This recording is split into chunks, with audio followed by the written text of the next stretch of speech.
Shabbat Shalom, everybody. This is Rabbi Stephen Rashbi, Rabbi Shmuel, Rob Shmuel ben Yehoshua, wishing you a very early Shabbat Shalom.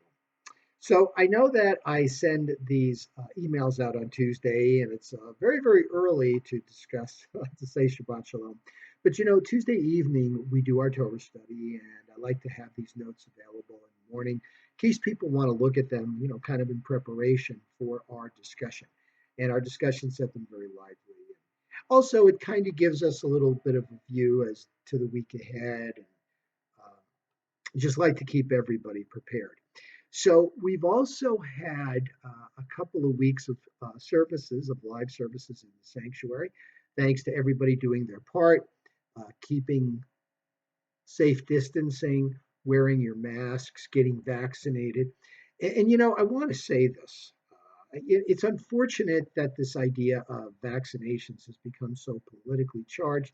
I know that some people don't want to get vaccinated, and that is a personal choice. But I had the privilege last week of attending a webinar with Dr. Rochelle Walensky, who, as you all know, is the director of the CDC. She has some connections to some synagogue back east, and got to hear her talk personally about what's going on and the fact that we're trying to lick this thing. There's really nothing new about the COVID virus. We've had incidences throughout the ages. 100 years ago they had the big, was it the Spanish flu? We've had measles, we've had mumps, we've had chickenpox, we've gotten inoculated. Now it's a regular thing. When you get a headache, you take an aspirin, you do what you have to do. And what the point that she made too, and I want to relay this to you all, is that some people are getting reactions after the first or second dosage, depending on which inoculation you get, whether it's Pfizer, Moderna, or Johnson and Johnson. And her comment was, this is a good thing because it means that the body is working to ward off the virus, and that's a good thing. That so I would encourage you, if you have any questions, speak to your doctor, speak to someone that can talk to you, but seriously consider it. So, as I said, we've been having our services back in the congregation. We've had 3 weeks of services now, and this last week was wonderful. I know it takes a little bit of getting used to people coming back in, wanting to get up and go. This week we had a lot of people in the sanctuary. We had a full-on Torah service. It was wonderful. We had Isaac Kaufman do our reading, and thank you, Isaac, for doing that. Hushang missed his opportunity last week because we didn't have a minion, but we Hushang will have his day in the sun. Don't worry. We will get him up there. He will read, and anybody else that would like to read. Trudy read the Haftorah. We've had Judy Grabiner read. I've read. We've had people come up, and it's been just a great experience. Friday night's been a great experience too. We are doing our best to keep the time going. Now, some people say that we really shouldn't be looking at the time because we're honoring Hashem and we're connecting. We're connecting our secular to our holy, and that's a good thing. But at the same time, we understand that we don't want to drag this out through the day. So I'm doing my best to keep the service to about 2.5 hours. And last week we were pretty close. So things will get better as we move on. Thank you for bearing with us. So also, I want to mention this before I forget. We are planning a trip to Israel in October. We have about 7 people that are interested. If we can get 15, we can have our own tour. Please consider coming with us. We'd love to do it. Finally, before we talk about this week's Torah portion, just want to show you. There's my yarmulke. It's a small one. I like small ones on the back of my head. So people have made comments, Rabbi, where's your yarmulke? There it is. Okay. Bamidbar, we are starting a new Torah book of the Torah, Bamidbar, in the wilderness, the book of Numbers. And it's called Numbers because it starts out with God commanding Moses and Aaron to take a census. And it talks about all those of the legion. Now, the reason they use the word legion is because they're talking about people that can go to war. And the census is taken by everybody contributing a half shekel. In Judaism, we do not count. I make it a point when I walk into a service to have a minyan. I look at the books. I count the books that people have on their laps, not the people. And there's a lot of reasons for this. The fact that there's a certain amount of respect and privacy that goes along with that. But we do our best. But this is how we count in Judaism. We take a shekel. We look at how many books, whatever.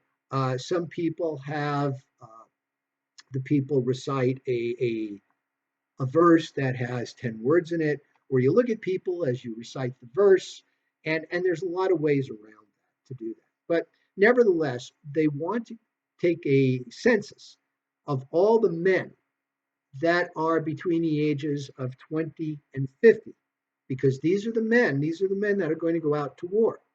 Now, they come up with a number of about 623,000. This is the amount of men that can muster in case of battle. And in Judaism, we only go to war to defend ourselves. We do not antagonize. We do not go out to war to start a battle.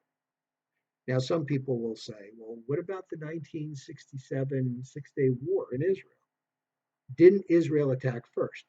Yes, because they had confirmation and proof that the enemy was going to attack them. And one of the things that the sages say in the Talmud is that when you go out to war, if there is an enemy that is going to attack you, you attack them first. You do your best to eliminate deaths. Israel's the only country that fights a humane war. They do their best to target the enemies when we've had battles in the past with, the surrounding terrorist groups. They have done everything they can do just to pick off the leaders, just to pick off the aggressors and leave the civilians alone. Now, during the March of Remembrance, when we did the Holocaust a month or so ago, one of the speakers had talked about the battles. He talked about it was, I guess, 2005.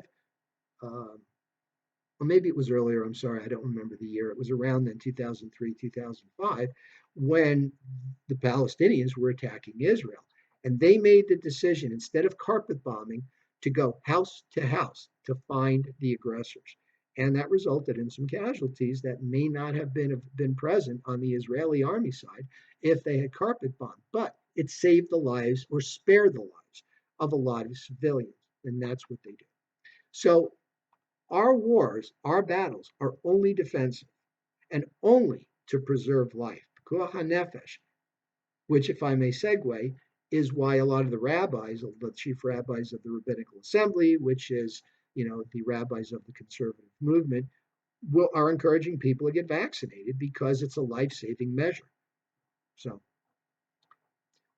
So they take a census of all the men, all the adult men that can go out to war between the ages of 20 and 50. And then they do not include the Levites because the Levites are going to be counted separately because they are in charge of the Mishkan. So they take the census of all the other tribes and then they arrange their mustering around the Mishkan.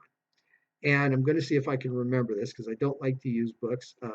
But Judah is in the east, and Judah has two tribes below them. Read my Devar Torah, and you'll see how it. Or read the Torah, read the Torah portion, and it lays out how you had the leaders, the tribal leaders. You had four tribal leaders: Judah, Reuben, Ephraim, and Dan. Well, I can remember those. Arranged around the Mishkan, and each one of those tribes have two tribes behind them. I believe Ephraim had Manasseh and Benjamin; those were the sons of Rachel. And I believe Reuben had Shimon and Asher, and Judah had Zebulun and Issachar. There you go, the sons of Leah. And Dan had who was left? Maybe God and I forget. Anyway, you can look it up and you can look it for yourself. See, I'm spurring you to do some research and read Torah on your own. See what a great rabbi I am.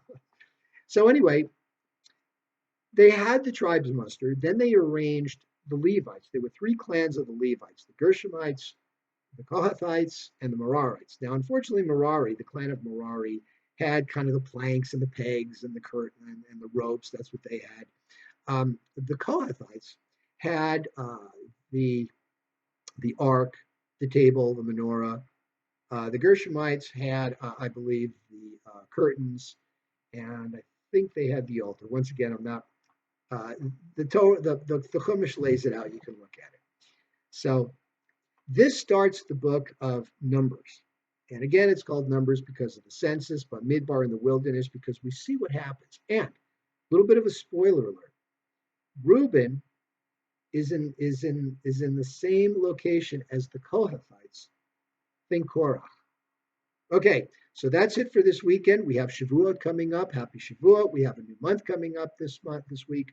So we're going to come to the end of the counting of our Omer. We're going to celebrate the summer. We're going to celebrate the summer harvest. And Shavuot, very important. We have the giving of the Torah. We will also have Easter. Thank you for listening. Looking forward to seeing you in services and our Torah study. And don't forget the Grabner's Judaic studies on Thursday. Thank you very much.